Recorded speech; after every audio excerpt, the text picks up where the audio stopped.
Which size PVC is best to use for the main water line for the house? Not the lawn sprinkler system, but for the main water line from your water meter to the home for a residential use. We have two sizes here. We have on the right, we have a 1 inch pipe.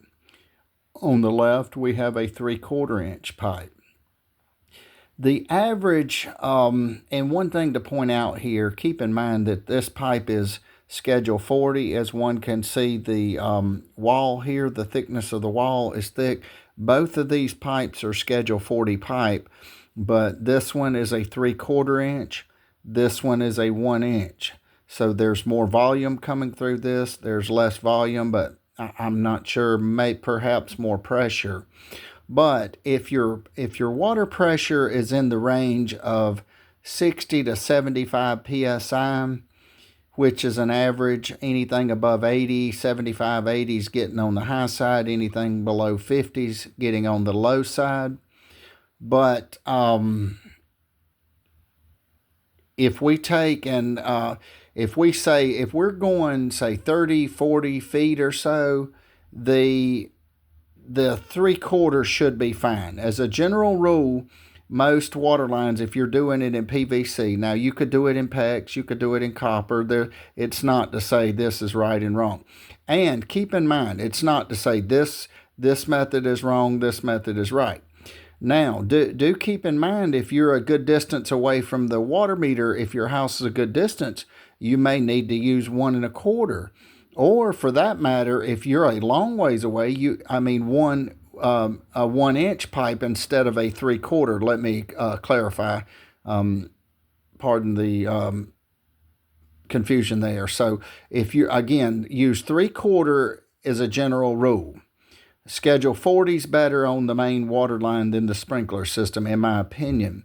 If you're a good distance away, say X amount of feet away, you may want to use a 1 inch pipe. Now, if you're a very far distance away from the home where the meter's at, where you're bringing the water in, you may have to upsize it from a 1 to a 1 1/4, and then to keep the pressure at least till you get close to the house. But as a general rule, the 3/4 inch pipe should suffice in most conditions.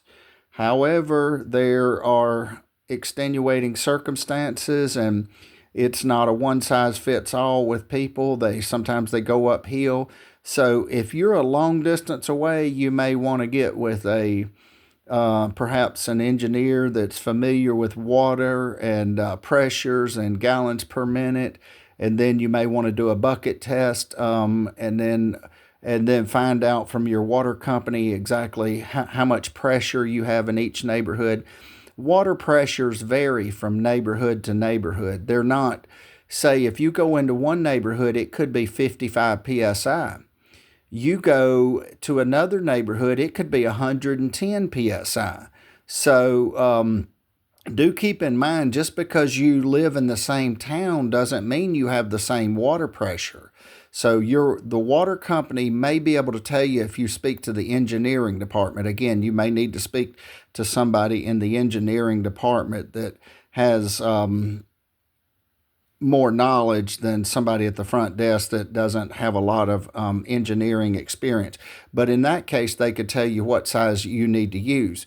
And another good rule of thumb here is go speak to your neighbors and find out if they know. Many of them don't know, but if you're out in the country and you're a long ways away, if you're not on a well, if you're still on city water, but you're out in the suburbs, and you may want to ask if you've seen somebody put one in there, or call a few of the local plumbing companies and ask them if you're a good distance away. But as a general rule, if you're putting PVC pipe in and you don't have a far distance to travel, the 3/4 inch should be sufficient. But again, this is not set in stone. But again, reiterate, the 3/4 pipe, but use schedule 40 on the water pipe. And you say, well, how would you know schedule 40 from not? Look at the thickness of this diameter of this wall, means it's thicker. So that protects it, kind of insulates it, and keeps it from breaking quite as much. So, can you use either or? You should be fine either or. But there's no use to go overkill when one will do the job. But my opinion is the average residential home, if done in PVC, again, there are many different ways to put in the water line: PVC, PEX, copper, type K copper, for instance, but that is very expensive. So, again, to recap, 3/4 inch PVC should be sufficient in the average residential home, but not always. So, do keep in mind if you're a long distance away from the meter, you may have to upsize your pipe and get somebody that has the gallons per minute and the PSI and more data. Thank you for watching. If you find this helpful, please subscribe, like, and subscribe, and have a wonderful day.